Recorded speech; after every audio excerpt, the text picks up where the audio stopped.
예, 다시 한번 인사드리겠습니다. 안녕하세요. 네, 우리 사회 보시는 형제님께서 인도네시아 말을 너무 기가 막히게 잘해주셔가지고 인도네시아 말로 아빠까바르라고 하는 의미는 영어로 하면 How are you? 라는 뜻입니다. 잘 지내셨습니까? 이런 뜻입니다. 근데 이제 아빠까바르 이제 한참 인사하니까 뒤편에서 이제 소리가 들리더라고요. 아빠 가발? 아빠 가발 뭐 신었다고? 이런 얘기 들었는데 아빠까바르라고 하는 이제 단어가 있습니다. 다시 한번 주일 아침 우리 울산 중북교회 사랑하는 형제 자매님들과 함께 더 말씀을 나누고 또 예배를 드릴 수 있는 귀한 시간을 주께서 베푸신 것 감사를 드립니다. 다시 한번 인사를 드리자면 저는 현재 인도네시아 폰티아나에서 복음을 전하며 살고 있는 김동휘 형제라고 합니다. 아시겠지만 보기에도 굉장히 젊어 보이죠, 그죠? 네, 한국에서 파송된 여러 선교사 가정 중에 제가 가장 막내입니다. 막내 나이로 따지면 제가 가장 막내예요. 제 위로 이제 아슬아슬하게 이제 한 살 많은 형님이 계시는데 아직 저는 막내가 좋습니다. 귀염을 받아야 될 나이이기 때문에 네, 오늘 주님의 말씀을 우리 성도님들과 함께 나누기를 원합니다. 시간은 대충 1시간 정도 말씀 시간이 잡혀 있는데 1시간 정도 말씀 교제도 괜찮겠죠? 안 괜찮으시면 2시간 해도 상관은 없습니다만 네, 힘드실 수 있으니까 네, 준비되어진 주께서 말씀을 허락하신 대로 함께하기를 바랍니다. 오늘의 말씀 나누고자 하는 말씀의 주제는 예수님께서 제자들을 부르셨을 때의 모습, 그다음에 하나님의 나라의 가치관을 설명하셨던 그 장면을 우리가 함께 보고 배우기를 원합니다. 본문의 말씀은 누가복음 6장 12절에서 26절인데요. 글자가 크네요, 그죠? 제가 검정색을 읽도록 하겠습니다. 성도님들이 파란색을 이렇게 보니까 검정색인지 파란색인지 잘 모르겠는데 제가 짝수 번호를 제가 읽겠습니다. 그래서 홀수 구절을 우리 성도님들께서 함께 교독을 하시면 좋겠습니다. 제가 가진 성경은 개역개정 성경입니다. 누가복음 6장 12절에서 26절 제가 먼저 12절 읽겠습니다. 이때 예수께서 기도하시러 산으로 가사 밤이 맞도록 하나님께 기도하시고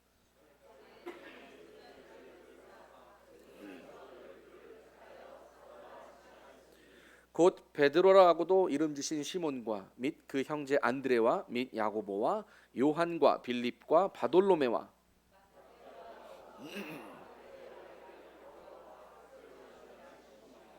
및 야고보의 아들 유다와 및 예수를 파는 자 될 가룟 유다라.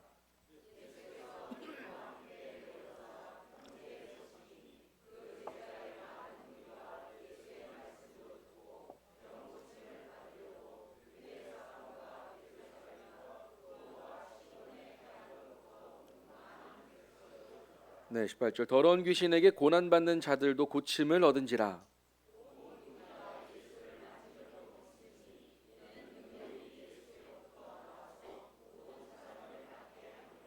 예수께서 눈을 들어 제자들을 보시고 가라사대 가난한 자는 복이 있나니 하나님의 나라가 너희 것이며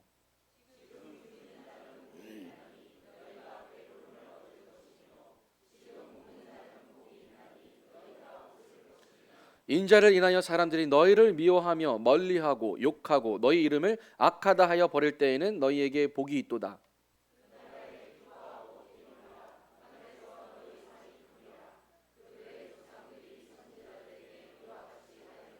그러나 화 있을진저 너희 부유한 자여 너희는 너희의 위로를 이미 받았도다.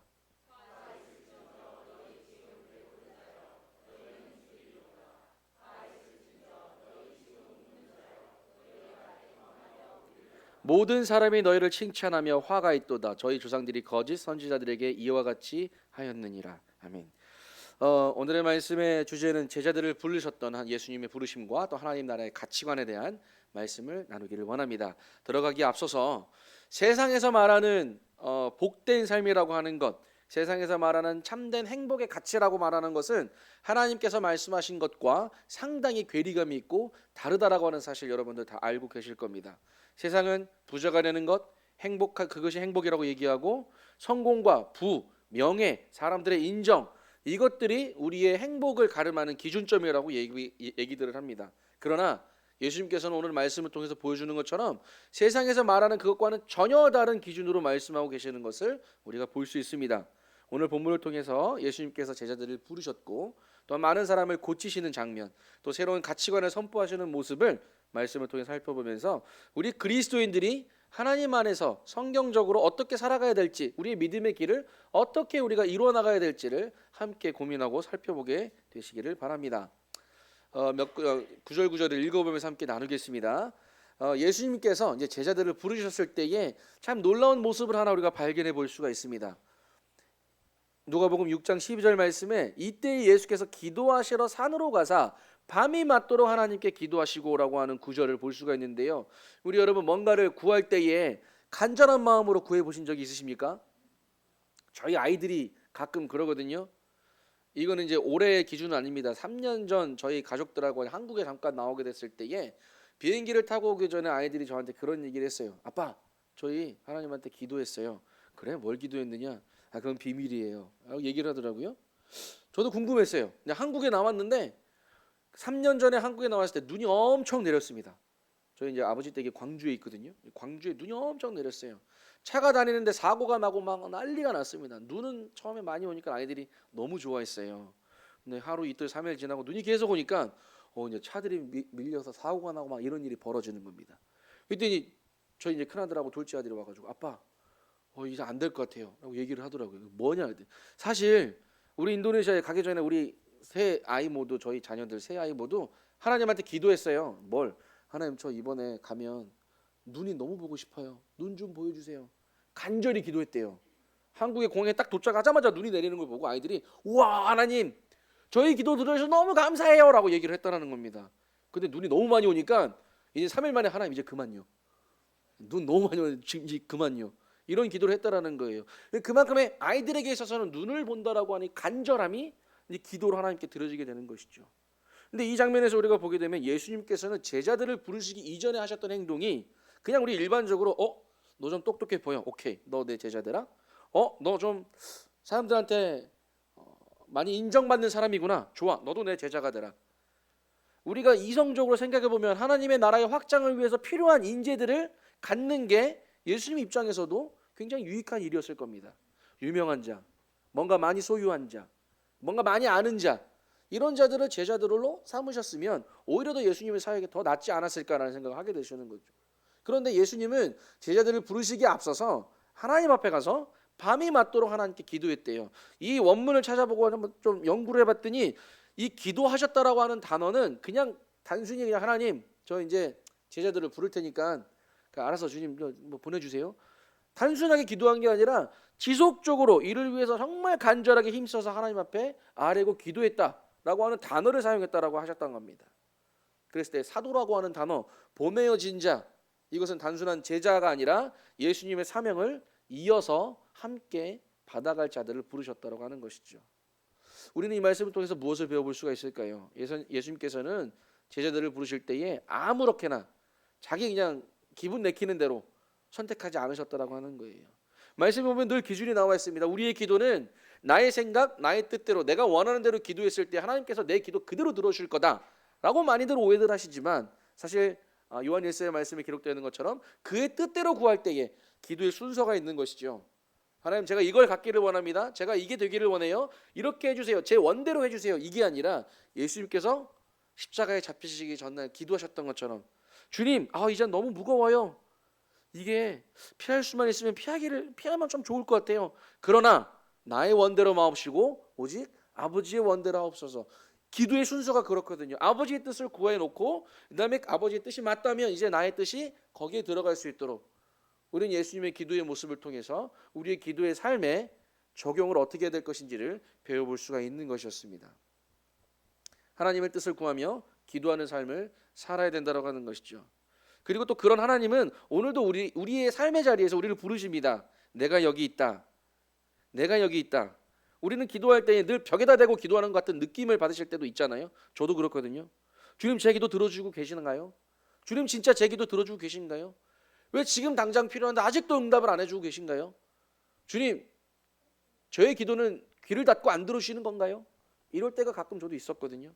하지만 하나님께서는 오늘도 저희들에게 귀 기울여서 우리의 기도를 들어주고 있다라고 하는 사실을 잊어서는 안 된다라고 하는 것이죠.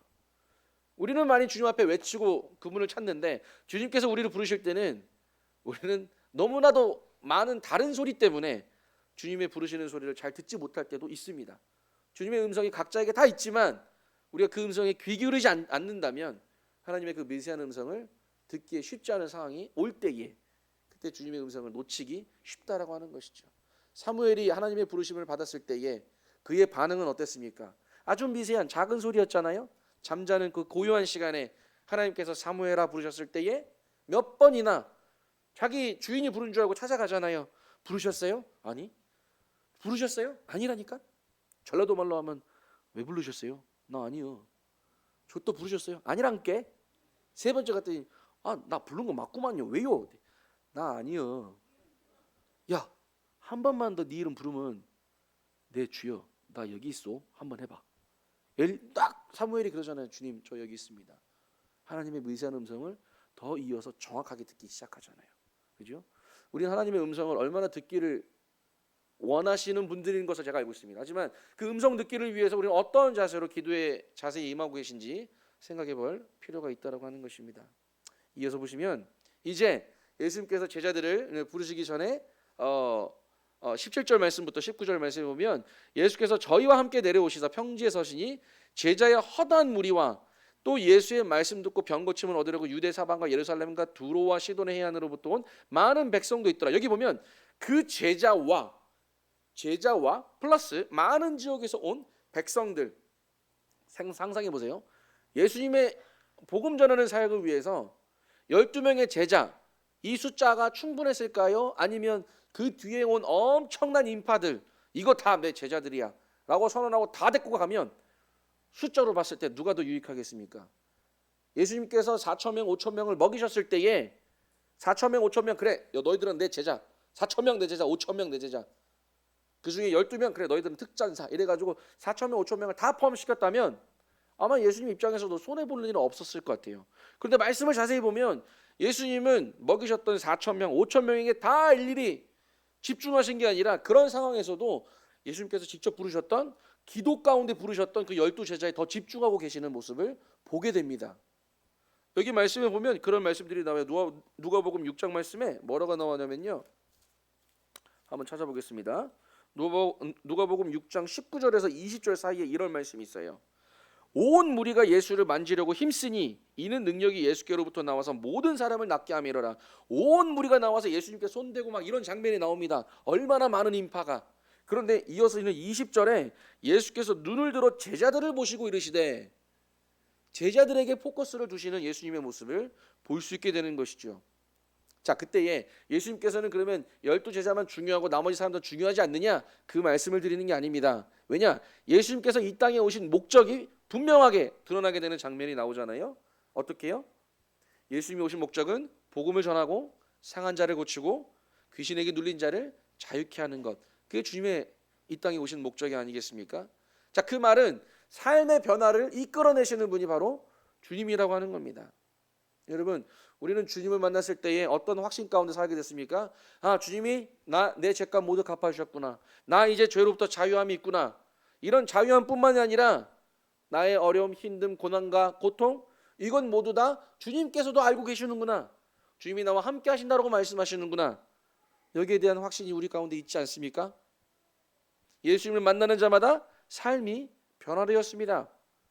오늘날도 마찬가지로 예수님께서는 우리를 부르시고 만났을 때 고치시고 회복시키시는 분임을 잊어서는 안 되는 것이죠.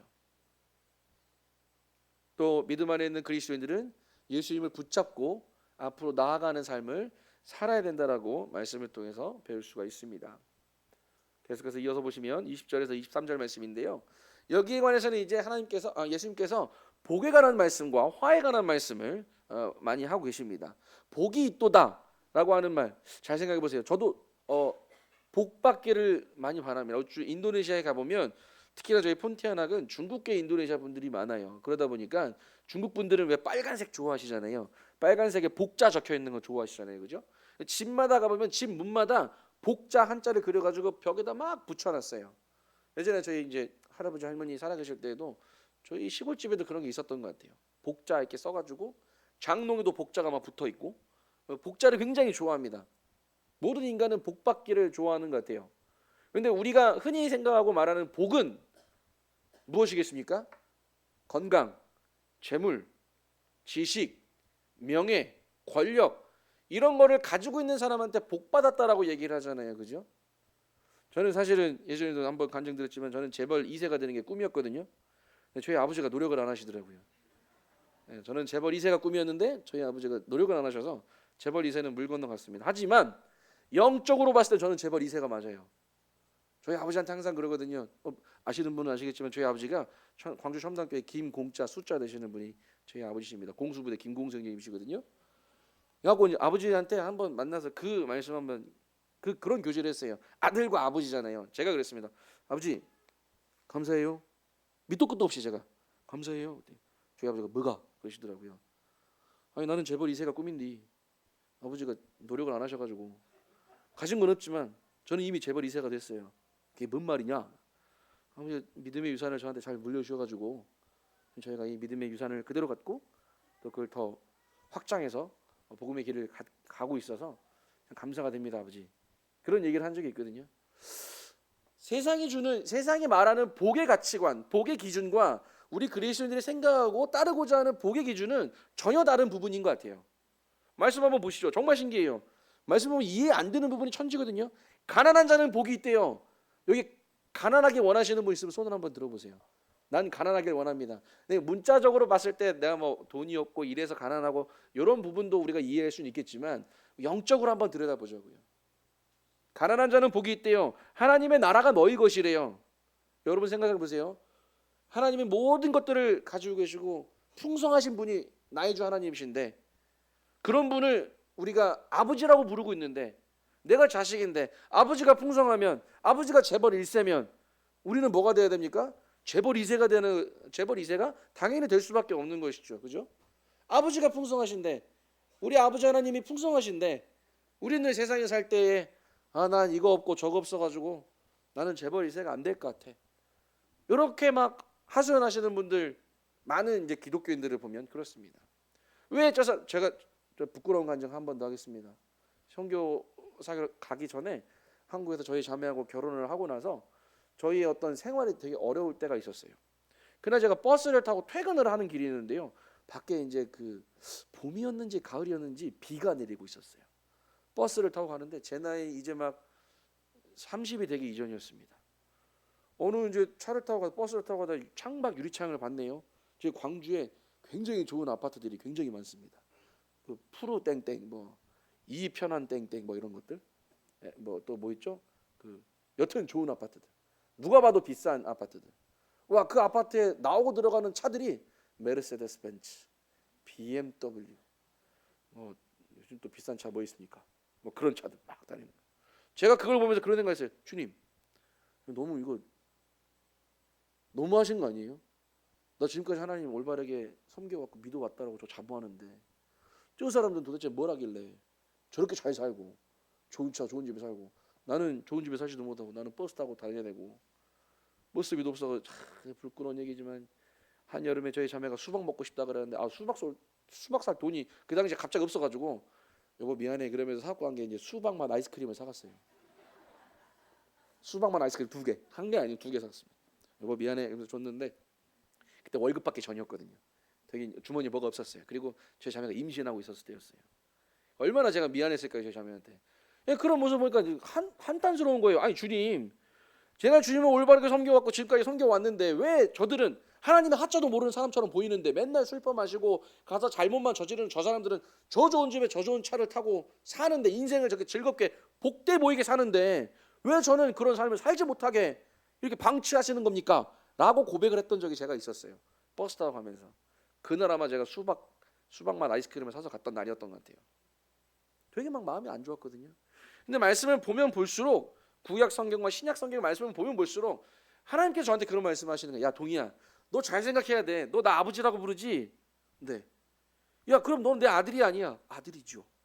야 아버지가 풍성하면 아들은 풍성해 안 풍성해? 풍성하죠. 그걸 왜 몰라? 아 그렇구나. 내가 지금 내 수중에 가진 것이 없다고 내가 이거를 불만을 토로할 게 아니라 나의 원래 목적, 나의 원래 삶의 본질, 나의 원래 관계, 아버지 하나님과의 나의 본래 관계가 아버지가 풍성하기 때문에 내가 풍성할 수밖에 없는 거구나. 우리 요거 자주 잊어버리면 살거든요. 성도님들 요거 잊어버려선 안 되는 부분입니다. 그렇기 때문에 줄인 것도 복되고 우는 자도 복되대요. 이 말씀을 우리가 좀 해석을 해보면 이렇습니다. 가난한 자는 하나님 앞에서 철저하게 의존하는 상태가 되어야 된다라고 하는 모습이고요. 줄인 자, 어디에 줄인 것일까요? 의에 대한 갈망, 영적인 굶주림을 나타내는 것입니다. 또 우는 자, 죄로 인해 애통하는 마음을 뜻하는 것이죠. 나를 위해 애통할 뿐만이 아니라 남을 위해 애통하는 마음도 이 단어에 포함된다고 하는 것입니다. 그런데요, 그 다음 말씀이 더 기가 막힙니다. 그럴 때에 그래, 요 정도 가난하고 줄이고 애통하는 자는 이제 복이 있어. 아 그래, 영적으로 그렇게 할 수 있지. 근데 현실적인 문제에 딱 말씀을 하게 됩니다. 뭐라고 나오냐면 이제 인자를 인하여 사람들이 너희를 미워하고 멀리하고 욕하고 너희 이름을 악하다 하여 버릴 때에는 너희에게 복이 있다라고 얘기를 합니다. 여러분, 저 사람 굉장히 좋아하거든요. 근데 제가 억울하게 뭔가 제가 하지도 않았는데 미워함을 당하고 억울하게 그런 소리 들으면 저 기분 되게 나빠요. 아마 기분 좋으실 분 여기 안 계실걸요? 기분 좋으신 분 혹시 계시면 손을 한번 들어보시면 아니 그럴 수도 있지. 이제 그러면 엄청 이제 인격이 이제 대단하신 분 같으신데 이러기가 쉽지 않아요. 억울하게 욕을 먹는 일에 부당하게 당하는 일에 내가 감사할 수 있다? 이거 쉽지 않아요. 정말 쉽지 않습니다. 그런데 여기 보면 누구 때문에? 예수님 때문에 너희들이 핍박받을 거고 사람들이 너를 미워할 거고 멀리할 거고 욕할 거래요. 예수님 따라가는 삶 이거 정말 즐거운 삶이겠습니까? 이 말씀만 보면 즐겁지 않은 삶이죠. 이런 삶이면 나 안 따라갈래 해도 무방할 정도겠죠. 근데 예수께서 뭐라고 말씀하냐면 그럴지라도 너희에게 복이 있다라고 말씀하십니다. 그러면서 23절에 그날에 여기 포인트가 있어요. 그날에 기뻐하고 뛰놀래요. 그날에 기뻐하고 뛰놀 수 있겠습니까? 저희 아들이 언젠가 와가지고 아빠 어떤 친구가 저한테 제가 하지도 않았는데 이 일을 했다고 저를 엄청 미워하고 욕하고 그랬어요. 집단에도 얼마나 막 기분 나쁘고 억울하고 그랬을까요, 그죠? 사람의 마음은 세상의 기준은 그렇어요. 야, 너 억울함 당하면 억울함 너 풀어야 돼. 소송 걸어버려. 이기면 되잖아. 너 하지도 않은 거 왜 욕먹어? 바보야? 멍청이야? 그렇게 살지 마. 이렇게 얘기하잖아요, 그죠? 근데 누구 때문에? 예수님 이름 때문에 우리가 이런 일을 당했을 때 복이 있다라고 주님께서는 말씀해주고 계시는 것이죠. 제자들의 길도 마찬가지로 그와 같은 길이라고 말씀해주고 계십니다. 예수님 스스로도 세상의 미움을 받으셨잖아요. 그런데 자 이제 복에 관한 선언을 하시는 장면을 볼 수 있습니다. 예수님께서 말씀하시는 복이란 20절에 나오는 것처럼 눈을 들어 제자들을 보시고 가라사대라고 하시면서 이제 제자들에게 사랑의 시선을 두면서 말씀해주고 있습니다. 예수님께서 말씀하시는 복은 가난한 자, 줄인 자, 우는 자, 핍박받는 자는 복이 있다고 선언하셨는데 이 복이라고 하는 것은 세상의 가치관과는 정반대의 내용을 담고 있는 그런 말씀을 하고 있는 것이죠. 세상은 뭘 얘기합니까? 돈 많고 배부르고 기쁘고 인정받아야 행복하다라고 얘기합니다. 하지만 하나님은 하나님을 의지하고 영적인 것을 갈망하며 애통하는 자가 복이 있다라고 말씀하고 있습니다. 마태복음에서는 심령이 가난한 자라고도 표현을 했고요. 시편 34편 6절 말씀에는 가난한 자가 부르짖음에 여호와께서 들으시고라고 하는 말씀에 기록이 나와 있습니다. 항상 하나님의 시선은 우리를 바라보실 때에 마음이 가난하고 심령이 가난하고 애통하고 굶주려 있고 하나님을 찾는 자를 향해 계속 시선을 두고 계시다라고 하는 사실이에요. 우리가 자녀들이 있지만 뭐 힘세고 유독 뭐 똑똑하고 이런 자녀들보다도 여리고 야들야들 여리고 막 약하고 이런 애들에게 더 관심을 두고 신경을 쓰는 것처럼 하나님도 부모와 같은 심정으로 우리를 바라보고 계신다라고 하는 사실입니다. 그때가 우리들에게는 진짜 복인 거예요. 우리가 연약할 때에. 제가 선교 사역을 하면서 가끔 저도 사람이다 보니까 실수할 때가 있어요. 뭘 한 가지 일을 하면 잘 될 때가 있거든요. 잘 될 때가 되면 어떤 생각을 하냐면 이야 내가 이번에 이 일을 위해서 계획 정말 잘 세웠고 이게 잘 진행될 수 있도록 진행하는 데서 내가 참 지혜롭게 잘했구나. 그래서 결과가 이렇게 좋게 나왔구나. 이런 생각을 할 때가 있거든요. 근데 사실 지나고 보면 그게 아닌 것이죠. 제가 한 건 아무것도 없었어요. 그것을 아주 처음부터 하나님께서 원하시지 않고 하나님께서 막으셨다라고 하면 그 일은 이루어질 수 없었다라고 하는 것이죠. 근데 가끔 교만이 튀어나와요. 아, 나 잘했다. 예를 들어 어떤 선교 사역을 하다가 이런 좋은 결과가 나오면 아 그래 이거 한국에서 내가 다 해봤던 경험이 있었으니까 이렇게 하면 되겠지. 그래서 잘 되면 내가 그런 기술이 있고 경험이 있었기 때문에 잘했어. 얼마나 교만한 마음입니까, 그죠? 참 겸손하기가 쉽지 않은 세상 살인 것 같아요. 믿음 안에서도 마찬가지로 주님 우리에게 늘 겸손을 요구하시고 또 겸손의 왕으로 오신 주님께서 우리에게 본을 보이셨지만 우리 스스로가 겸손의 삶을 사는 것은 참 쉽지 않은 결정, 쉽지 않은 결단이 있는 것이라는 생각을 하게 됩니다. 자, 가난한 자는 복이 있으면서 하나님 나라가 너희 것이다라고 말씀하신 것은 가난한 자들 진정한 복은 하나님 나라를 소유한다라고 말씀을 주시는 것이죠. 야고보서 2장 5절 말씀에 뭐라고 나와 있습니까? 하나님께서 세상에서 가난한 자를 택하사 믿음에 부유하게 하시고라고 말씀하셨습니다. 예수님 입장은 뭐라고요? 돈 많고 지혜롭고 명예 있는 사람들 그 친구들만 잡아서 자기의 특별한 제자를 삼으신 게 아니라 어쩌면 가장 바닥에 있고 미천한 자들, 도움이 필요한 자들, 회복이 필요한 자들 이런 자들을 부르시고 그들을 사랑해 주셨다라고 하는 사실이죠. 이어서 영적으로 줄인 자와 애통하는 자. 줄인 자는 복이 있다. 하나님의 뜻과 의를 구하는 갈망을 표현한다고 제가 말씀드렸습니다. 마태복음 5장 6절에 의에 줄이고 목마른 자는 복이 있나니 그들이 배부를 것이며 줄인 자가 배부르게 될 것이다라고 하는 결론의 말씀으로 연결지어 표현하고 있습니다. 우는 자는 복이 있다. 우는 것은 단순한 감정적인 슬픔이 아니라 죄와 세상의 악함에 대한 애통함이죠. 여러분 구원받았다라고 하면 이런 마음이 들 때가 있습니다. 우리 귀한 간증 중 하나죠. 우리 치트라라에서 주님을 정말 열심히 잘 섬기시고 있는 우리 베니 형제님. 한국에서 2002년도에 넘어와가지고 불법 노동자 신분으로 한국에서 일을 하셨지만 이제 그분이 우리 서울 북북교회 강일 형제님, 이수원 형제님을 통해서 복음 말씀을 듣고 이제 그가 구원을 확신하게 된 거예요. 근데 2002년도에 뭐가 있었습니까? 한국에 월드컵이 있었잖아요. 그때 김대중 할아버지.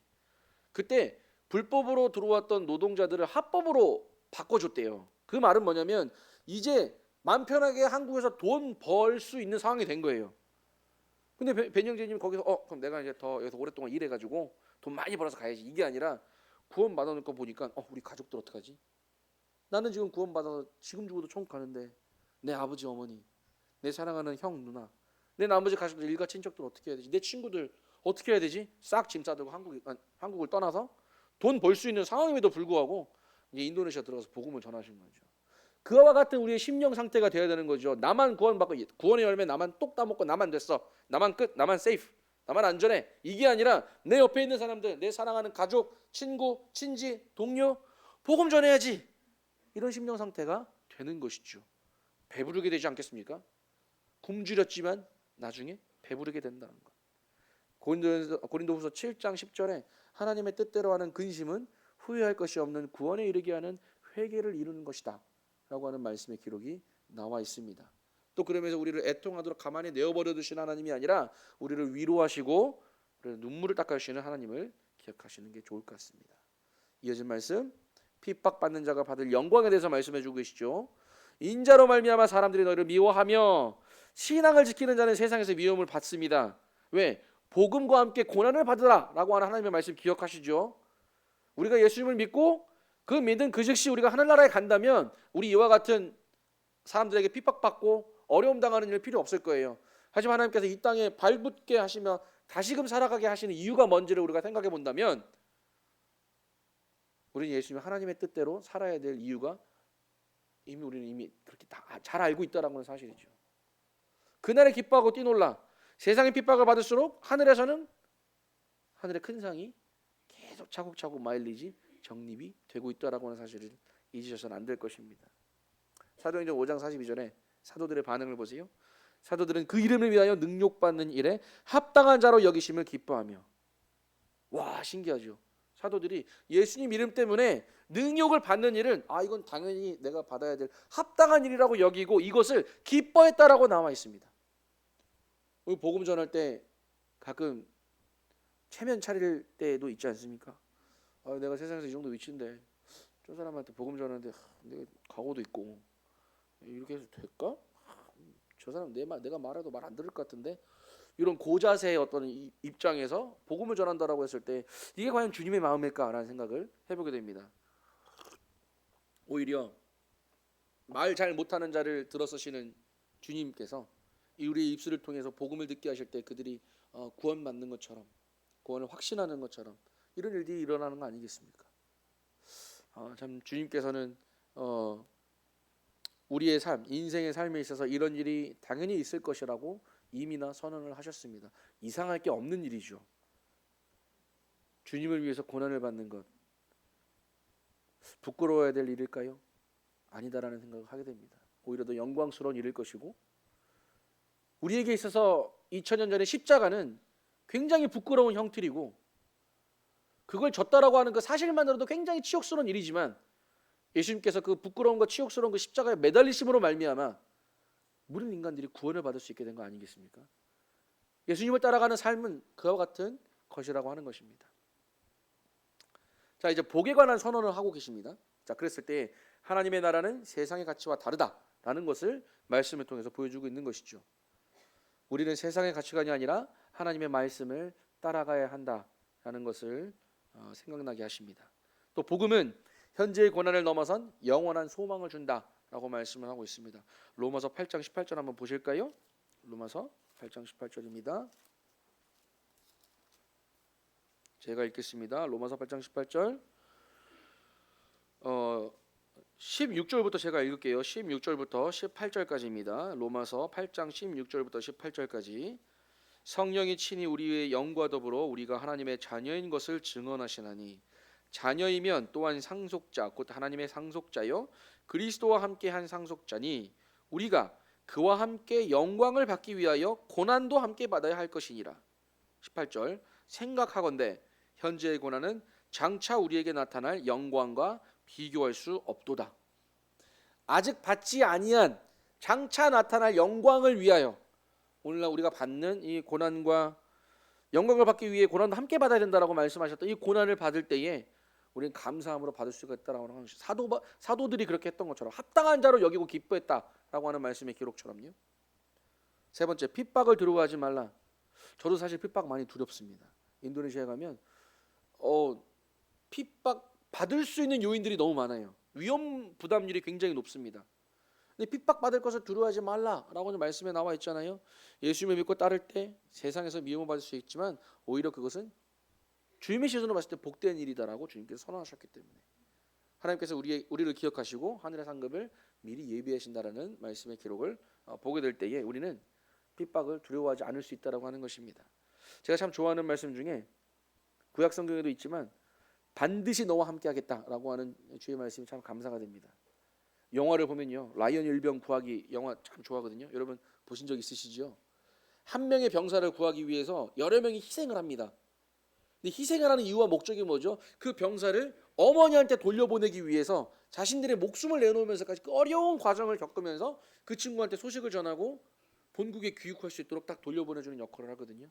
반드시 내가 너를 돌려보내겠다. 이 의미는 뭐죠? 약속의 의미도 있는 것이죠.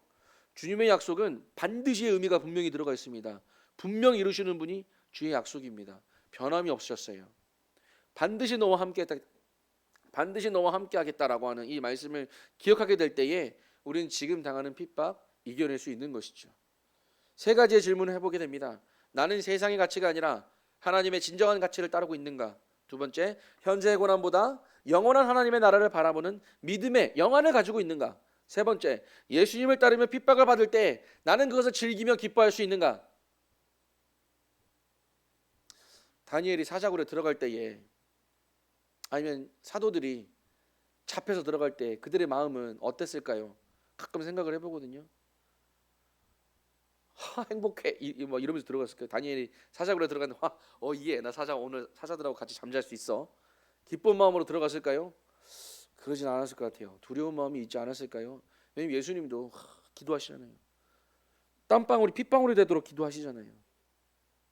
이 잔을 옮기실 수만 있다면 옮겨주십시오.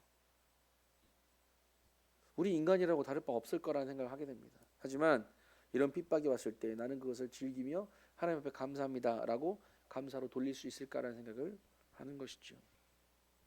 자, 이어서 화에 관한 말씀을 또 나와 있습니다. 하지만 오해하지 마시기 바랍니다. 여기서 말하는 부유한 자를 향한 경고는 세상에서는 돈 많이 벌고 그래서 안 된다 이 말씀으로 적용되는 게 아닙니다. 너무 잘 아시겠지만, 자, 이것을 좀 자세하게 보면 예수님은 앞서서 가난한 자가 복이 있다고 20절에 말씀하셨는데 여기서는 이제 부유한 자가 화가 있다고 경고를 하십니다. 여기서 부유함은 단순히 물질적인 부유함을 누리고 있는 자들에게 해당되는 말씀이 아니라 하나님보다 물질을 더 우선시하고 앞서는 자들에게 경고하시는 말씀이라고 하는 것이죠. 쉽게 얘기하면 내가 가지고 있는 이것 하나님보다 더 먼저야. 이것을 위해서 하나님은 두 번째, 세 번째야. 난 이게 내 인생에서 첫 번째야. 이걸 놓고 하나님께서 경고하셨다라고 하는 말씀이에요. 그래서 하나님을 떠나 자신의 부에 만족하는 자는 이미 세상에서 그 보상을 다 받았다라고 선언하시면서 하나님 나라에서 가면 받을 게 있다 없다? 없다라고 말씀하시는 겁니다. 근데요, 세상의 것과 하늘의 것은 차이점이 있습니다. 세상의 것은 뭔지 아세요? 다 썩어 없어질 것들이에요. 하늘의 것은 뭐죠? 영원히 가는 것들이에요. 여러분, 단순히 잠깐 있다가 잠시 있다가 없어질 것을 소망하십니까? 영원히 있는 것을 소망하십니까? 물론 이제 그렇게 질문하면 어떤 똑똑한 우리 고등학교 친구는 그러더라고요. 아니 잠깐 있다가 없어져도 그것도 갖고 영원한 것도 가지면 좋지 않습니까? 라고 얘기를 하더라고요. 그것도 뭐 괜찮은 생각이긴 하다. 하지만 잠깐 없어질 것을 영원한 것보다 더 우선시하면 그건 위험하다 라고 얘기를 하거든요. 이거 잘 우리가 고민해봐야 될 문제입니다. 또 두 번째, 배부른 자와 웃는 자를 향한 경고가 있습니다. 지금 배부른 자, 이 의미는 뭐냐면 세상에서의 만족을 풍성히 느끼는 자, 나는 이 정도면 됐어, 세상을 만족하는 자들을 의미하고 이런 자들에 대해서 경고를 하고 계시는 것이죠. 지금 웃는 자, 그냥 단지 웃었다라고 해서 주님께서 너 화 있을 거야, 이 말씀하신 게 아니라 세상의 어떤 주는 평안, 안락 이런 것들 때문에 기뻐하고 거기에 만족을 느끼고, 하지만 죄 가운데 늘 거하면서 하나님을 떠난 자들에게 해당되는 경고의 말씀이라고 하는 것입니다. 이들은 결국 어떻게 되죠? 하나님 나라에서의 영원한 만족을 얻지 못하고 오히려 더 줄이고 애통하게 될 것이라고 하는 것입니다. 이사야서 65장 13절에서 14절까지의 말씀의 기록이 나와 있습니다. 또 세 번째, 칭찬받는 자를 향한 경고가 나와 있습니다. 칭찬받는 자. 저 사람들한테 칭찬받기 좋아하거든요. 누가 저 칭찬해주면 되게 기분 좋아요. 김동영 형제님 젊어 보여요. 30대 같아요. 기분 너무 좋습니다. 어디 가고 결혼을 하셨어요? 너무 기분 좋아요. 근데 결혼을 하셨어요라고 하는 질문은 두 가지 의미가 있죠. 야, 너 같은 놈이 결혼은 했겠냐? 이 의미랑 다른 의미는 나이가 보기엔 결혼할 때가 됐네. 나이가 아직 좀 젊은가? 이렇게 좀 오해하실 때가 있잖아요. 저 그 얘기 들으면 되게 기쁘거든요. 어디 갔는데 저보고 영포티라고 얘기를 하더라고요. 어떤 선교사님이 저한테 김동기 선생님 영포티 같아요. 멋져요. 영포티 원래 의미가 근데 좋은 의미가 아니더만요. 그죠? 영포티가 나이 40 먹고 너무 막 어리게 하고 다닌다. 그러니까 그 수준이 안 맞다. 이제 그런 의미더라고요. 근데 그 영포티 같다라는 말을 하셨던 분도 원래 그 영포티의 의미를 잘 모르시고 저한테 쓰신 거예요. 그냥 눈에 보기 좋으니까 저도 영포티? 40대지만 늙게 보이지 않고 젊게 사는 모습처럼 보이는구나. 좋은 의미구나. 저도 그렇게 받아들였거든요. 그분도 그런 의미로 말씀하셨을 거고 그러기를 바랍니다. 그분이 그런 의미로 말씀하셨기를 제가 바랍니다. 네. 그랬을 때 영포티라고 해서 저 기분 되게 좋았어요. 그래요? 감사합니다. 집에 와서 찾아봤어요. 영포티. 이거는 좋은 의미가 아닌 거예요. 영포티. 보니까 죄송합니다. 전라도 말로 쓰레기 같은 놈이더만요. 이게. 와마 이거 아닌데. 이거 좋은 뜻 아닌데요. 나도 얼마 전에 알았어요. 그 뜻이 아니고 좋아 보였어요. 네, 감사합니다. 그러고 이제 끝난 에피소드가 있는데요. 사람들은요 기본적으로 칭찬받기를 좋아합니다. 누군가의 칭찬받을 때 칭찬은 고래도 춤추게 한다잖아요. 고래 춤추는 거 한번 보신 적 있으십니까? 저는 아직 없습니다. 근데 그만큼 칭찬은 사람의 마음을 그렇게 따뜻하게 하고 그렇게 좋게 만들 수가 없어요. 저희 자매도 어디 가면은 예쁘다라고 하는 얘기 들으면 너무 좋아하더라고요. 칭찬해주면 너무 좋아하더라고요. 그래서 이제 특히나 경상도 남자분들 칭찬하는 거 많이 약하시지. 자매입니다. 내가 여보 사랑하는데 이거 말씀하시기 굉장히 어려우시지. 여보 오늘 많이 예쁘네. 이런 말씀하시기 정말 힘드시지. 전라도 사람도 마찬가지거든요. 전라도 사람도 갖고 여보 당신 예뻐요 이렇게 말하기 진짜 힘들어요. 근데 우리 자매님들은 그런 얘기 듣기를 원하시더라고요. 예뻐, 너무 사랑스러워. 그래요 안 그래요 자매님들? 안 그러십니까? 여러분 좀 문제가 있는데. 예. 저희 어머니도 예쁘다는 얘기를 들으면 너무 좋아하시더라고요. 아마 다들 그러실 겁니다. 사람들이 기본적으로 칭찬받기를 좋아하세요. 인도네시아 사는 친구들도 굉장히 칭찬받기 좋아합니다. 인도네시아 그 사람들 피부색이 많이 깜깜하잖아요. 어둡잖아요. 그죠? 그럼 야, 너 한국인 같다. 이러면 되게 좋아해요. 그들에게 있어서 한국인 같다라고 하는 최고의 칭찬이에요. 왜 한국 사람들하고 그 나라 사람들하고 비교해 보면 한국 사람들은 거의 백인이에요. 백인. 그 나라 사람들은 한국 사람들 백인이라고 생각을 해요. 거의. 자신들이 너무 어두우니까. 그런 애들 보고 딱 너 한국인 같다. 고마워요. 막 엄청 좋아해요. 칭찬받기를 좋아합니다.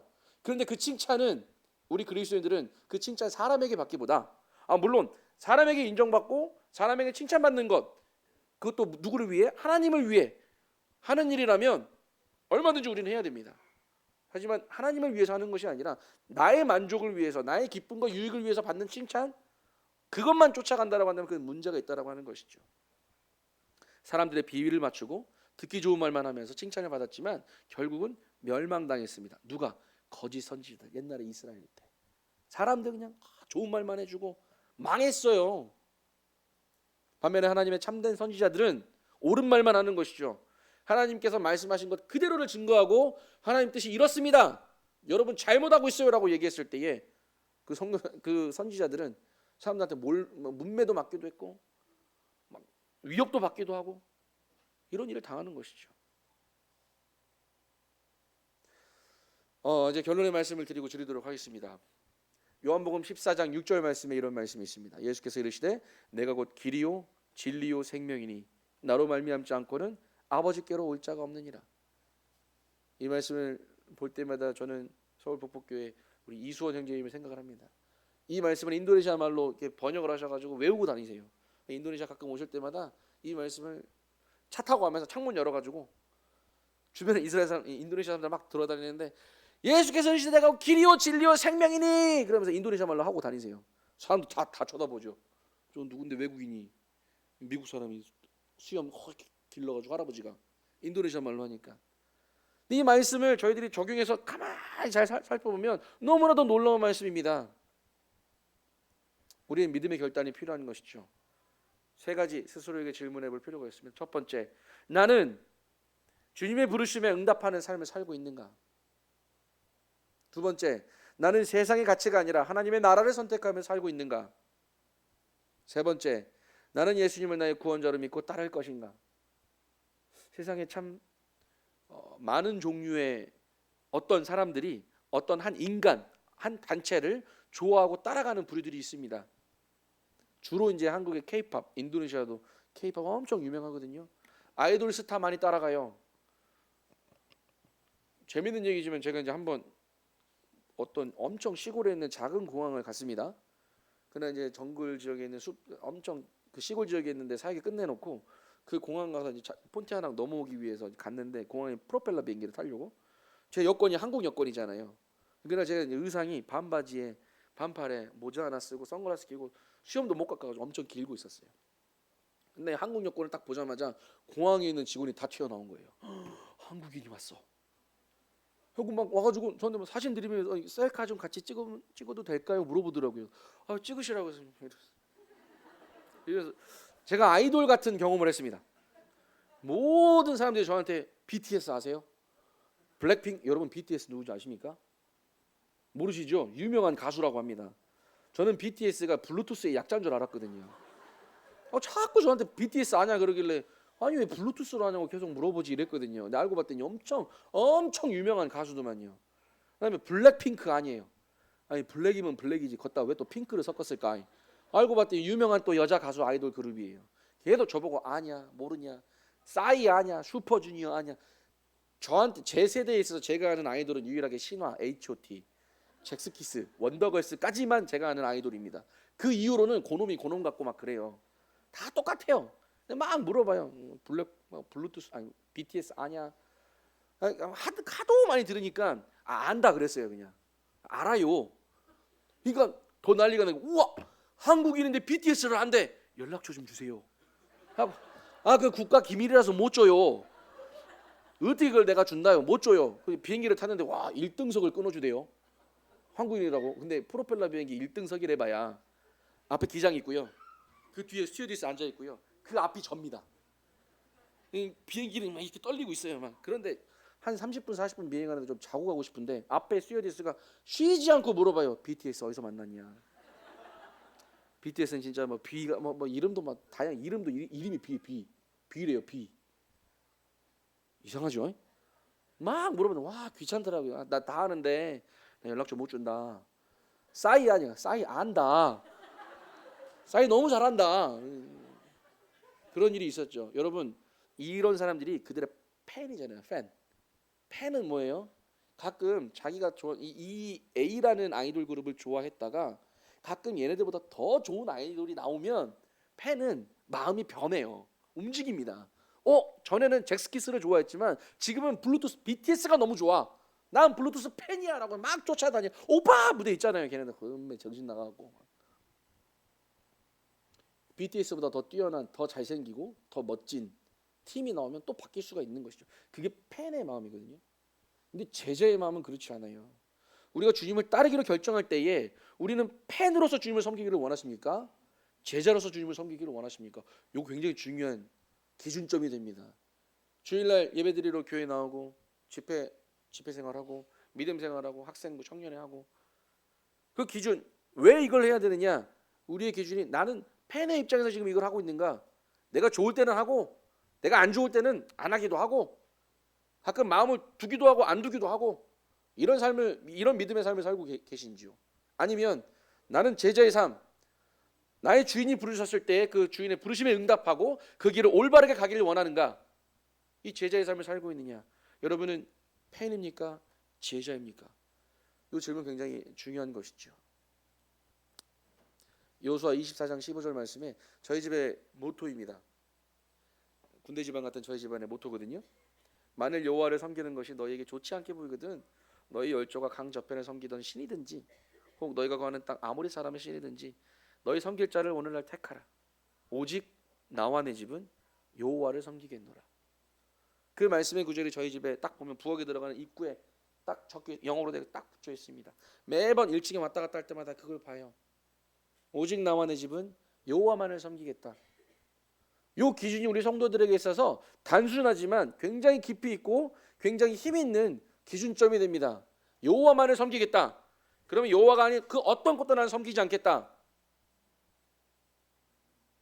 우리의 자녀들을 가르치는 교육에 관한 부분도 아니 나와 내 집은 여호와를 섬기겠다라고 선언해놓고 야 그렇지만 이게 세상에서 네가 성공하기 위해선 이거 해야 돼. 막 주님과는 관계없는 일들 더 집중한다라고 한다면 그게 오직 나와 내 집은 여호와만을 섬기겠다라고 하는 그 기준과 부합할까라는 생각하게 되는 것이죠. 여호수아도 그러잖아요. 야 이게 좋지 않아 보이거든. 차라리 강 저편에 있던 너희도 섬겼던 신이든지 혹은 아모리 족속이 섬겼던 신이든지 야 그거 선택해 그냥. 근데 나는 나와 내 집은 오직 여호와만을 섬길 거야라고 선언하잖아요.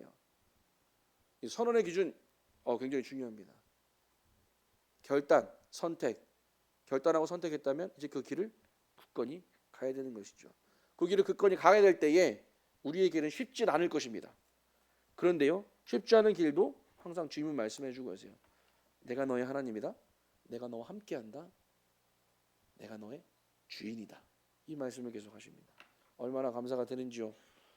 오늘날 우리가 이 땅에 살면서 주님을 따르고자 결단한 자들의 삶을 보면 녹록치 않은 모습을 보게 됩니다. 참 쉽지 않아요.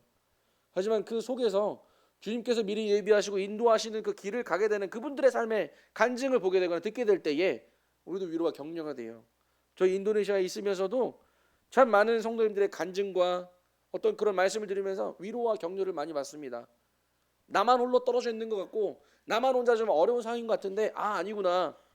이 성도님에 관한 간증을 들으니까 너무 위로가 되고 격려가 되는 거예요. 주님이 함께 하시는구나. 그게 보여지는 겁니다. 우리가 주일날 아침 이 자리에 모여서 주의 몸과 피를 기념하는 떡과 잔에 대해서 우리가 감사 예배를 드리잖아요. 매주마다 그 떡과 잔에 감사 예배를 드릴 때에 저는 인도네시아에 있지만 항상 우리의 마음은 어디에 향해 있습니까? 주님을 향해 계시잖아요. 그러면서 우리의 마음은 무엇으로 가득 차 있습니까? 기쁨과 감사함으로 가득 차 있지 않습니까? 이게 우리의 예배잖아요. 예배는 주일날만 드립니까? 기쁘고 감사한 일은 주일날 하루만 딱 드리고 나서 화요일날은 월요일날은 아무 상관없이 어떤 분이 이런 분이 있더라고요. 주일날 왔을 때는 옷을 너무 예쁘게 이거 자랑 좀 해도 될까요? 이 옷 사실 우리 울산 중북교회에서 준비해 주신 옷입니다. 예쁘죠? 안 예쁩니까? 예뻐가지고 저희 자매한테 여보 너무 예뻐 이거 입고 내일 예배 가야 되겠는데 그러라고 해서 입었어요. 너무 예쁘더라고요. 주일날 오면 쫙 깔끔하게 차려입고 성경책 딱 꺼내서 형제님 어서 오세요. 저 아버지 하나님 감사합니다. 월요일만 되면 성경 백 집어 던져놓고 야 뭐 어디 뭐 재밌는 거 없냐 막 하고 막 이런 사람들이 있어요. 또 토요일 저녁 되면 성경책 찾아가지고 먼지 이거 또 잘 입어야지. 이런 분이 있어요. 썬데이 크리스천들 인도네시아에 그런 분들 많습니다. 겁나 많아요. 주일날 보면 주일날은 거룩한 척 하나님의 진정한 자녀인 척 하지만 월요일부터 토요일까지의 삶은 그날은 예배드리러 교회 가는 날이 아니니까 내 마음대로 살아도 돼 이렇게 결정하시는 분 그런 분들을 많이 봤어요. 안타깝죠. 우리의 주님은 일요일만 나의 주님 일요일만 내가 너의 아버지가 돼줄게 이런 분이 아니시잖아요. 매일매일의 삶이 나는 너와 관계되는 내가 너의 매일매일의 아버지야 라고 말씀하시고 계시는데 우리는 일요일만 아버지 부르고 월요일 되면 아버지 뭐 어디 있어 그게 상관없어 마음대로 살아버리고 이러면 안 되는 것이죠. 저희 아들이 셋이 있습니다만 아빠가 잘해줄 때만 아버지 감사해요 아버지 뭐 이거 하시죠 이런 얘기하다가 아빠가 좀 못해주면 관심 없으면 당신 같은 사람이 내 아빠요 이렇게 얘기한다라고 한다면 제 입장에서는 어떻겠어요? 확 이단 옆차기로 차버려야 되겠죠. 하나님이 우리를 이단 옆차기로 차지는 않으시겠지만 그렇죠? 우리의 신앙의 상태가 늘 말씀의 기준에 비춰서 하나님이 원하시고 기뻐하시는 삶을 살아야 되지 않을까라는 생각을 오늘 말씀을 통해서도 알게 됩니다. 제자들을 부르셨던 우리 주님의 모습을 기억하면서 또 하나님께서 제자들을 부르시고 그들에게 복과 화에 관한 말씀하시면서 오늘날 우리 성도들에게도 동일하게 내가 너를 불렀다라는 것을 확실하게 보여주고 계시고 내가 불렀을 때에 우리의 신앙의 삶이 어떻게 가기를 원하시는지 하나님께서 보여주셨다라고 하는 말씀을 오늘 우리가 나눠드렸습니다. 다시 한번 저희 가정을 위해서 기도해 주시고 또 오늘 특별히 초청해 주셔서 함께 성도님들과 말씀을 나누고 또 예배를 드릴 수 있도록 허락하신 주의 앞에 감사를 드리며 또 저희를 초대해 주신 우리 울산 중북교회 형제 자매님들께 깊은 감사의 말씀을 전합니다. 이상으로 말씀 드리도록 하겠습니다. 제가 마무리 기도 제가 하도록 하겠습니다. 기도하겠습니다. 존귀하신 아버지 하나님 감사를 드립니다. 우리를 주의 은혜 가운데 구원하셨을 뿐만 아니라 이 땅에 살게 하실 때에 하나님의 온전하신 뜻이 무엇인지 분별하게 하시고 또한 말씀을 통하여 가르치시며 그 길을 걸어갈 때에 함께 하신다라고 하는 주의 은혜를 기억할 때마다 지금 감사를 드립니다. 지금 우리의 삶이 하나님을 위한 삶이 계속적으로 이어질 수 있도록 하나님의 나라와 하나님의 이름과 영광을 위하여 살 수 있도록 저희들의 삶을 이끄시고 주장하시며 먼저 행하시고 보여주시기를 간절히 기도를 드립니다. 주님 우리가 주님을 따르는 제자의 길을 가게 될 때에 함께 하시는 주님을 경험하며 주의 말씀을 온전히 지키며 주를 기쁘시게 하는 자의 삶이 될 수 있도록 주님 선히 인도하시옵소서. 오늘의 말씀을 주신 주의 은혜 앞에 감사를 드리게 되올 때 모든 것 감사하며 예수 그리스도의 존귀하신 이름으로 감사하며 기도드렸습니다. 아멘. 감사합니다.